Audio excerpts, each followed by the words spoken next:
आदरणीय हेम सिंह जी के योगदान को विस्मृत नहीं कर सकते। इतने धीरज के साथ इतने लोगों को सुनना बड़ी काबिलियत है और उन्होंने प्रॉमिस किया है कि मैं भाषण के बाद भी बैठूंगा, भामाशाहों को सम्मान करूंगा। माननीय भड़ाना साहब के सम्मान में एक बार ताली बजाएं और उनको उद्बोधन के लिए आमंत्रित करें। भाई मंच वाला बैठ जाओ तो मैं बोलूं नहीं, मैं बैठ जाऊं। व्यवस्था ने समारोह ने कहा। सुनो वकील साहब, आप अपने बात रखो ना। हाँ, बोला जल्दी फटा बोलने के लिए खड़ा हुआ हूं। भारत माता की, भारत माता की, देवनारायण भगवान की, देवनारायण भगवान की। सबको इस समाज की तरफ से बंधन है और एक मेरा निवेदन भी है कि सब अपनी अपनी जगह कुर्सियां पड़ी हैं और इतना सस्ता हम भी ना है कि हम 6 बजे तक बैठे रहे। वहां जो हमारे राष्ट्रीय नेता थे, सुन डॉक्टर साहब, मैं तो बोलूंगा जो बोलूंगा, राजस्थान में बोलने वाला मैं ही हूं।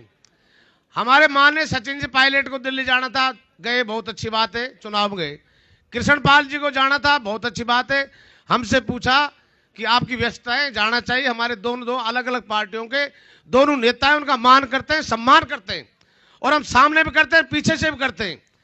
लेकिन ये और खाली बैठा पीछे 15, 20, 30, इन्हें कहां जानो पूछो भाई। इन्हें ना विधानसभा में जानो, एक ने भी ना घर को काम करना, ना ऑफिस में जानो। यार गेल गेल चला गया। मैं 3-4 वर्ष कही, मेरे साथ के विधायक मेरे हारा हुआ, धराशायी आइए, कहा दिया हम जीते हो ना, सब मारा बराबर कहां, और उठ उठ के चला गया। मेरा धनी नू तो सोचो, ये समाज के लोग हैं और यहाँ की समाज की जाजम पर हम बैठे। मैंने कहा अंतिम समय तक, चूंकि जी गैप के कार्यक्रम राजेंद्र सिंह तंवर के नेतृत्व में सारी टीम ने बहुत सुंदर, ऐतिहासिक, इस राजस्थान की राजधानी जयपुर में जो कार्य पुण्य का काम किया है, इसको आने वाली पीढ़ी याद रखेंगे। इसलिए इस कार्यक्रम में अंतिम समय तक हम उपस्थित रहेंगे। हमारे पास नहीं तो कोई विधानसभा में जाना काम है, ना आज सावा है, ना ब्याह है, ना शादी है। कोई साव नहीं, झूठ बोल रहे हैं, सारा गए जो। ये अपने घर जाएगा, ये चाय पीएंगे थड़ी पर, दिन छिपा तक जयपुर में रहेगा, फिर अपने गांव जाएगा। नहीं, फोन मिला के पूछ लीजिए। तो आज इस कार्यक्रम मंच पर उपस्थित हमारे धीरज जी, वैसे भी धीरज इनका, और हम तो सौभाग्यशाली दुर्भाग्यशाली हैं कि हम दोनों ईवीएम में जीत के वोटर की मशीन में, ये हमको यहां पर रखने का कार्य आप जैसे जी कैप वालों ने किया है। भाई सारी सुन लो, मैं अब तबादलों का दौर चल रहा है। मूलचंद जी मास्टर जी बैठे हैं, मैंने 250 से मास्टर नहीं, 250-3 से कर्मचारी जिन्हें मेरे खिलाफ मोहर लगाई, सबको बाहर भेज दिया। डॉक्टर साहब रूप सिंह जी बोलो, साहब क्या कर रहे हो? मुझको थारे कारण तो मैं यहाँ हूं, थम क्यों रहोगे जब मैं यह नहीं रहे तो। मैं शुद्ध रूप से बैलेट पेपर से हारा, ईवीएम में 431 डिक्लेयर होगा, पूरा राजस्थान गवाए। धीरज भाई भी जीत तो हो, वापिस आयो, तो मैं धन्यवाद देना चाहता हूं। जी के पढ़ाओ, थम तो कम से कम और जातियां तुम्हारे खिलाफ ठीक थी, थमने मोटिवेट करके 10-10 आदमी रखता तो हमारा उद्धार हो जाता और हमारा भी राजस्थान सरकार में बहुत बड़ी भागीदारी होती। और मैं उन लोगों में नहीं है, हमारे कुलदीप जी बैठे, अजीत जी, दोनों भाई बैठे, नाम लूंगा, हमारे सारे डॉक्टर साहब बैठे हैं, राजेंद्र जी हैं, महेंद्र जी हैं, बलबीर जी हैं और मंचा सिंह, हमारे राजेंद्र जी बैठे हैं, सभी उपस्थित मंच पर बैठे। मैं कहना चाहता हूं, आप लोगों ने बहुत अच्छी शुरुआत की है। हम भी पढ़े लिखे लोग हैं। कॉलेज में अंतिम जब दाखिला बंद हो गया, जब पढ़ाई छोड़ी, कॉलेज के प्रेसिडेंट रहे, राजनीति की पंचायत समिति प्रधान रहे, विधायक रहे, एमएलए रहे, लेकिन मैंने हमेशा समाज के उन लोगों को दिखावा नहीं किया। आप पूछ लेना, मैं किसी पर टोंट नहीं कस रहा हूं, किसी पर उल्टी बात नहीं कर रहा हूं। इस राजस्थान की विधानसभा में गुर्जर आरक्षण के लिए ललन हुआ, 1 साल के हेम सिंह भड़ाना ललन हुआ था। कोई पूछ के बता दो इस बात को। कहते हैं जो करते हैं। सरकार में आए, अभी डॉक्टर साहब कह रहे थे, हम भी डॉक्टर साहब के पास जाते थे जब मंत्री थे, तो डॉक्टर साहब कहते थे बहुत अच्छा लगता है जब आप मेरे खिलाफ क्वेश्चन उठाते हो। कांग्रेस की सरकार थी, ये विधायक मंत्री थे, हम विधायक थे और हम इनके खिलाफ प्रस्ताव लाते थे, तो अच्छा लगता है। बोलो, आप जितनी यहाँ पर हमारे खिलाफ बोलोगे, सवाल उठाओगे, इतनी हमारी पार्टी में हमारी मजबूती होगी। निश्चित रूप से भारतीय जनता पार्टी की लाइन वाले, जो हमारा शीर्ष नेतृत्व भारतीय जनता पार्टी का है, उसके साथ एक मुखी हो रहे हैं, और कांग्रेस का नेतृत्व जो करने वाले हैं, वो सारे कांग्रेसियों को भी उसके साथ एक नेतृत्व रहना चाहिए। आज ये स्थिति होती, अभी भाषण दे रहे थे, मैं कहना चाहता हूं ज्यादातर कांग्रेस का 3-4 हम तो मेयर थी, मैं हो और सब कृष्णपाल जी और सारे कांग्रेसी थे, और वो लोग आए नहीं जब राजस्थान के मुख्यमंत्री का चयन होने वाला था, जो दबक दब के और गहलोत जी की गाड़ी में बैठ बैठ कर 1 महीना बाहर रहे थे। मैं खुलकर कह रहा हूं इस बात को। मैंने कहा था चुनाव के समय गुजरों में जाते हो, गुजरों के वोट मांगते हो, गुजरों को जिताते हो, और तुम्हारे क्षेत्र में जब कर्मचारी थानेदार में लग जाए तो मेरे ऊपर जातिवाद का चार्ज लग जाएगा। शर्म करो, जातिवाद का चार्ज था तो गुजर समाज में वोट मांगने नहीं जाना चाहिए था आपको। आप त्रिपोलिया से लगते, मालवीय नगर से लड़ते, हवा महल से लड़ते, जयपुर में लड़े, क्या बताइए क्यों बड़े क्षेत्रों में जाते हो? और हमारे धीरज जी तो इस बात के पीड़ित हैं। मेरे तो 7 जाति जोड़ जोड़ के जब एक जाति के खिलाफ लड़ने वाले रहते हम, और ये लोग 60-60, 65-65 हजार वोटों पर जहां हमारे समाज के वहां जीतते हैं, और जब गुजर की बात आती है गुजरवाद का आचार लग जाएगा मेरे पर।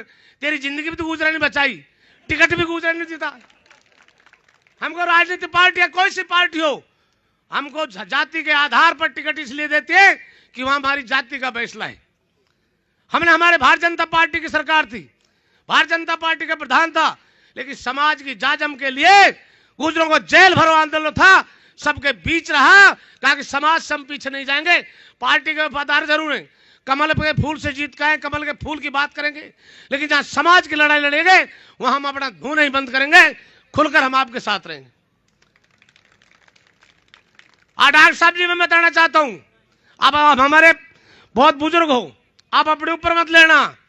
मैं भी राजस्थान सरकार में कैबिनेट मंत्री था, और मैं तो उस समय था जब 12 मंत्री बनाए थे, आरक्षण का बिगल चालू हुआ, और सातू संभाग की बैठक, सातू आईजी हर संभाग के मेरे मीटिंग में चैम्बर में मेरी अध्यक्षता में बैठक हुआ करती थी।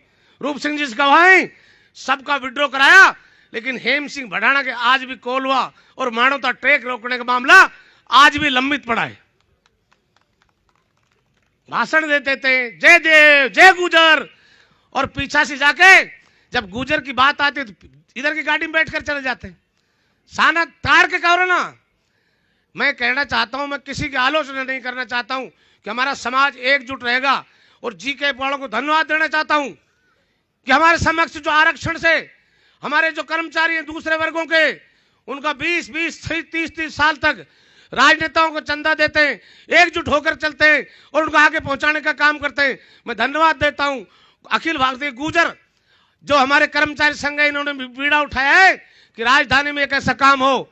लेकिन एक काम सौंपना चाहता हूं मैं आपको, ये हम किसी भी पार्टियों में किसी भी दल में रहें, जब इधर उधर भटकने का काम करें तो आप सेतु बन के उनको धमका करके प्यार करके एक जाजम पर लेने का काम आप कर सकते हो। हम राजनीतिक लोग हम स्वार्थ से जा सकते हैं, लेकिन आप गैर राजनीतिक हो, सरकारी कर्मचारी हो, आप निष्पक्ष है, आपके सामने होना चाहिए। ये हमारा गुजर प्रतिनिधि किस दल से जाएगा, किस पार्टी से जाएगा, इसकी कहीं परवाह नहीं करनी चाहिए, उसकी मदद करनी चाहिए। मैं ये आप सबसे कहना चाहता हूं। आज आप लोगों ने बहुत अच्छा कार्यक्रम किया, और आपसे यही गुजारिश है, पूरे राजस्थान के युवा नौजवान गुजर हमारे कर्मचारी बैठे, जहां जहां भी गुजर समाज की प्रतिभावान छात्रों की किसी भी जगह जहां बात आती है, अपनी बात कहेंगे तो अपनी अपनी बात करा, लेकिन मैं ये कहना चाहता हूं जहां शिक्षा की जोत जलाने का काम होता है वहां मुझको बुलाया जाता है, तो 100% ये संदेश देना चाहते हैं, बिना शिक्षा के मानव अधूरा है। हमारे समाज में 3-4 बहुत बड़ी तोहफे दिए हुए हैं। सबसे ज्यादा, अगर यहां पर कुरीतियां नहीं कहूं, आप जिसको कुरीतियां कहते हो, सबसे दहेज प्रथा है तो गुजर समाज में 1 नंबर है। नुक्ता प्रथा है गुजर समाज में 1 नंबर में। इसको हमको दूर करना होगा। जिस तरह से आज शिक्षा के मंदिर बना रहे हो, देव महाराज के मंदिर बनाओ, वनस्थली पीठ बनाओ, साथ में शिक्षा के मंदिर बनाने का काम करो, और एक संकल्प करो कि समाज संगठित होगा, पढ़ेगा, लिखेगा, आगे बढ़ेगा, हम सब एक रहेंगे। आप सब लोगों को मेरी तरफ से शुभकामनाएं। बहुत बातें कहने की थी, लेकिन मैं कहता जब मंच होता, जब कहता। 2 हमारे शीर्ष नेता थे, उनका मान और सम्मान करता हूं, लेकिन बाकी से सवाल पूछना चाहता हूं कि कौन सा खेत में कौन सी भैंस चराने जाओगे, ये तो बता के जाओ आप। इसलिए आप सबने यहाँ पर सबको सुना पूरी राजधानी में, और मैं तो आपसे यही निवेदन करता हूँ, जहाँ समाज की बात आती है, समाज के आगे बढ़ने की बात आती है, समाज को तैराकी करने की बात आती है, हम सब लोग एकजुट होकर के इस समाज को आगे बढ़ाने का काम, दिशा देने का काम करूं। सबसे बड़ा शिक्षित वर्ग आप ही हो, आप कर्मचारी हो, चाहे सहायक कर्मचारी से लेकर राजस्थान प्रशासनिक सेवा के अधिकारी हो, चाहे भारतीय प्रशासनिक सेवा के अधिकारी हो, सब पढ़े लिखे लोग हो। आपका दायित्व बनता है कि आप समाज, मैंने देखा है, मैं जानता हूं आपकी परिस्थिति जानता हूं, एक समाज का थानेदार आ जाए, तहसीलदार आ जाए, एसडीएम आ जाए, कलेक्टर आ जाए, आप बड़ी छाना ताड़ करके, सीना तान के जाते हो मेरा समाज का है, लेकिन उस समाज के जब कर्मचारी पे राजनीतिक तलवार लटकती है, जब राजनेता आपका होता है तो ही बचा पाता है, दूसरा आदमी कोई नहीं बचा पाता। तो राजनीतिक ताकत को भी खत्म करने का काम नहीं करे, राजनीतिक ताकत को बढ़ाने का काम करे, और राजनीतिक ताकत बढ़ेगी तो आपकी भी शक्ति बढ़ेगी। मैंने देखा है दूसरे समाजों में कितने कितने अधिकारी क्या क्या कर लेते हैं, उनके सामने सीना तान कर उनके राजनेता आ जाते हैं। हमारे राजनेताओं को खत्म करने का काम मत करो, आगे बढ़ाने का काम करो, आगे करने का काम करो।